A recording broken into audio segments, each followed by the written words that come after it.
Soccer gets hot. And volleyball spikes their competition. All this and more on the Penguin Rundown.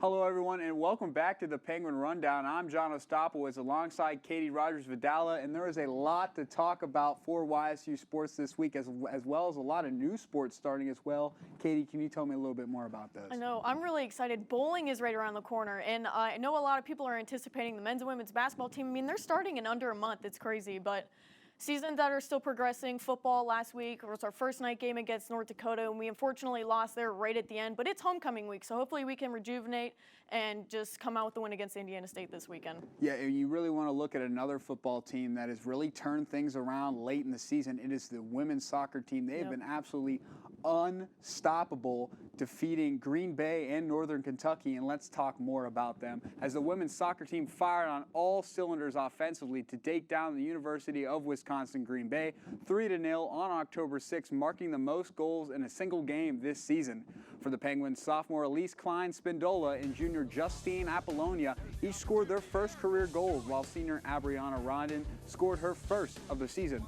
For Youngstown State, the winning continued as the team traveled to Northern Kentucky University, downing the Norse 1-0 on October 9th.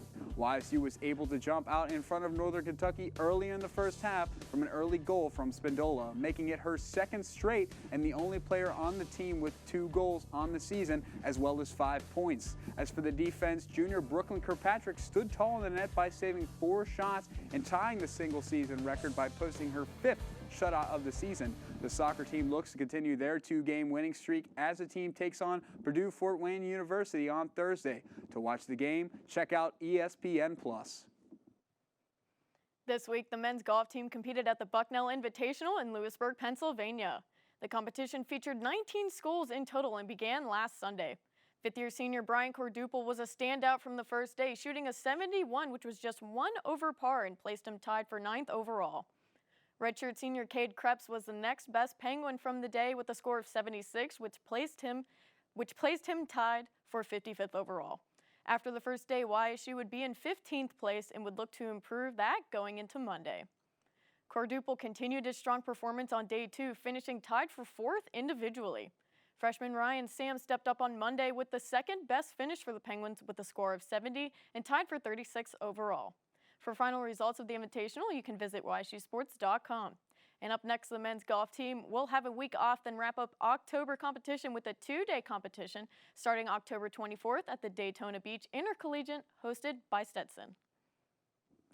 The swim team season got underway this past Saturday at the Akron Zips Classic in the Osceola Natatorium. The men stood out this past Saturday as a team of junior Samoa Albert, freshman James Celester, sophomore Aleska Renanovic, and junior Gavin Redden brought home the W in the 400 relay with a time of 3 minutes, 20 seconds, .46. Renanovic won 4 different events in the 200 IM, in the 100 fly, 100 back, and 200 fly. Renanovic also set a meet record with a time of 1 minute 46.82. Celester won 2 individual events in the 100 breast and 200 breast. Junior Raris Druga and sophomore Dominic Bono also shined for the men as they both picked up wins at the Classic.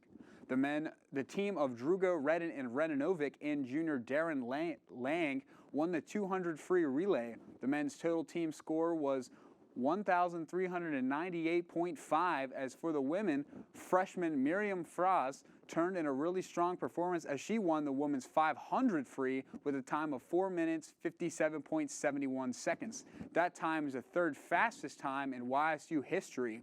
The women's total team score was 312. On Saturday, October 29th, the Gwens will be traveling to Niagara Falls, New York to take on both Niagara and St. Francis at the Oxy Aquatic Center.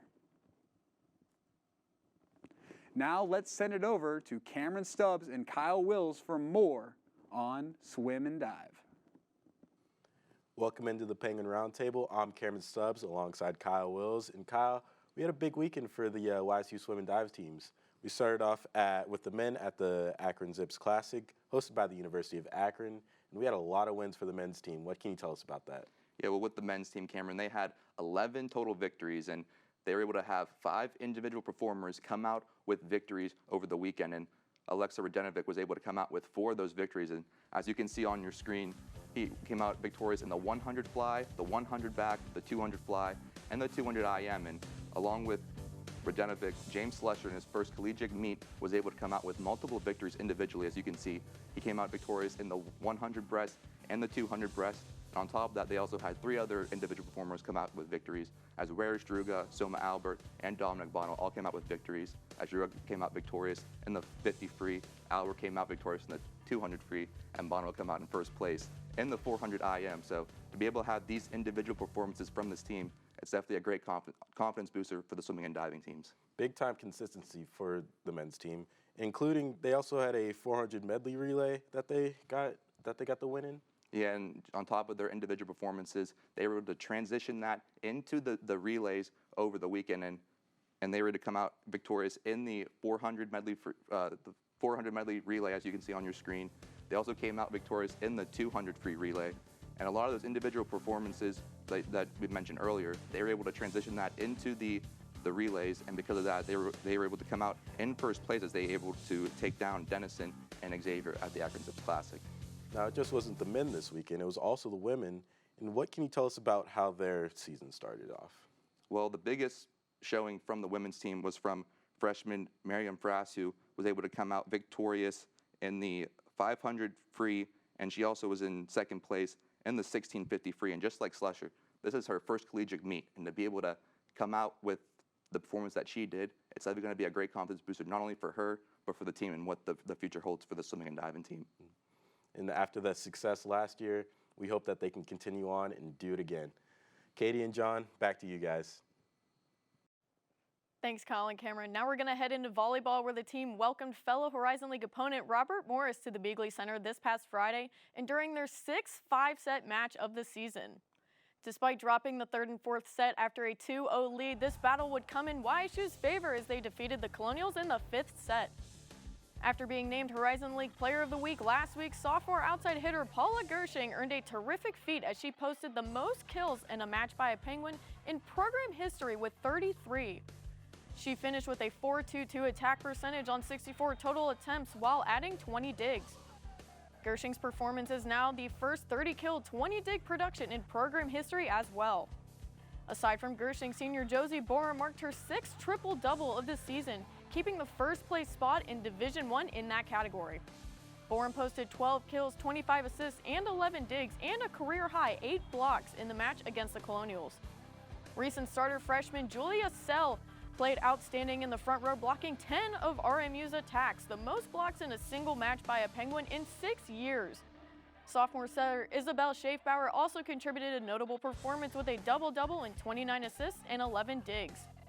Head coach Alini Scott explains how she feels following the hard-fought win. This is huge. I mean, we're home and we've been learning how to win, and we put ourselves into these tight situations often, and we have not been able to come out with the win in a tight situation. So I'm really happy for them and for us that they can see we can do it in this stretch there. Sits at 8 and 10 heading into a 3-match road trip. 2 of these matches will be played this weekend. First, the team will travel to Wright State on Friday and then head to Northern Kentucky on Saturday. After following the conference opener October 1st, the football team looked to even out their MVFC record against North Dakota. It was a thrilling game under the lights at Stambaugh Stadium with 65 points scored between both teams. North Dakota got on the board first with a touchdown on their opening drive and took a 14-3 lead in the second quarter. The Penguins would then score 18 points in the second to force a 21-21 tie going into the half. Following a strong defensive third quarter from both teams, the Fighting Hawks took a 28-24 lead off of a 14-yard touchdown run and extended their lead after a punt return for a score. Youngstown State would score with under 6 minutes left to cut the deficit 35-30, but a turnover on downs on the team's final possession secured the win for North Dakota. Senior Jaleel McLaughlin rushed for over 100 yards for the 4th time this season with 138 on 14 carries, including a touchdown.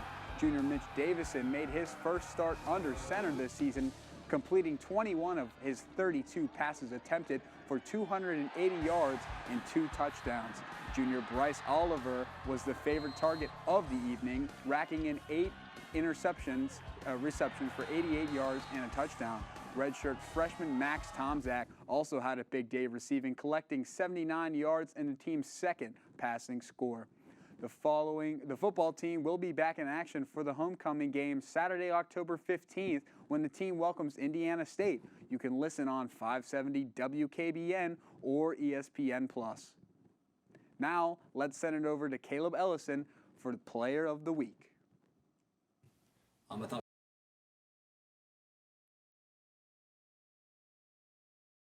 Thank you very much. Caleb Ellison here with this week's Penguin Play of the Week, courtesy of junior goalkeeper Brooklyn Kirkpatrick of the YSU women's soccer team. As we see here from last Thursday, Green Bay's looking to make a shot, but it is blocked and saved by Kirkpatrick. We're going to get another look at it here. The shot dissects the defense, but Kirkpatrick makes the dive, the slap, and secures the ball. Kirkpatrick would go on to have a shutout in the contest against the Green Bay Phoenix and would win Horizon League Nike Player of the Week. Congratulations to Brooklyn and good luck on the rest of your season. Katie and John, back to you guys. Thanks, Caleb. Congratulations to Brooklyn again, and good luck to the women's soccer team on the rest of their season. Well, that'll just about do it for us here at the Penguin Rundown this week. For news, highlights, and more, be sure to check out YSUsports.com and follow us on both of our social medias on Twitter and Instagram. Those are both at Penguin Rundown 1. I'm Katie Rogers-Videla. And I'm John Ostapowitz. And we'll see you next week, Penguin Nation. Have a great weekend.